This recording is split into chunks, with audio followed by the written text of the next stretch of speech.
কি ও ভাই আপনি খারাপ পানি খান? খারাপ পানি খেলে কি হয়েছে ভাই? তো আপনি কি জানেন না যে খারাপ পানি খেলে শয়তানের পেশাব খায়? বলে কি আমি শয়তানের পেশাব খাইছি? হ্যাঁ খারাপ এই দাঁড়া দাঁড়া, কি হয়েছে কি হয়েছে কি? হুজুর বলতেছে আমি নাকি শয়তানের পেশাব খাইছি। ও বলছে যে এই তুমি কি বলছো শয়তানের পেশাব খাইছে? হ্যাঁ হুজুর আমি এটা বলেছি, কেন বলছো? যেটা দাঁড়া দাঁড়ে পানি খেয়েছি। তোমার এটা বলছে কি যে দাঁড়ায় দাঁড়ায় পানি খেলে শয়তানের পেশাব খায়? হুজুর আমার দাদু বলেছে। তোমার দাদু বলছে? যে আশা তুমি এখনো ওই জামানায় বই আছো।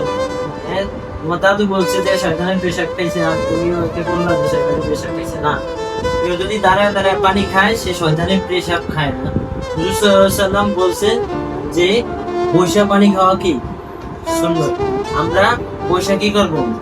বৈশা পানি পান করব, দাঁড়ায় পানি পান করবো না। দাঁড়ায় যদি আমরা পানি পান করি তাহলে আমাদের কিছু ক্ষতি হয়। কি হয় জানো? কি হয়? ক্ষতি হয়। কি ক্ষতি? আমাদের কিডনিতে সমস্যা হয়, আমাদের পাকস্থলীতে সমস্যা হয়। এই জন্য হুজুর সাল্লাল্লাহু আলাইহি ওয়াসাল্লাম বলছে যে বৈশা পানি পান করা কি সুন্নাত। ডান হাতে পানি পান করা সুন্নাত। হ্যাঁ, এই পানি খাওয়ার শেষে আলহামদুলিল্লাহ বলা কি সুন্নাত। এই জন্য আমরা কি করব?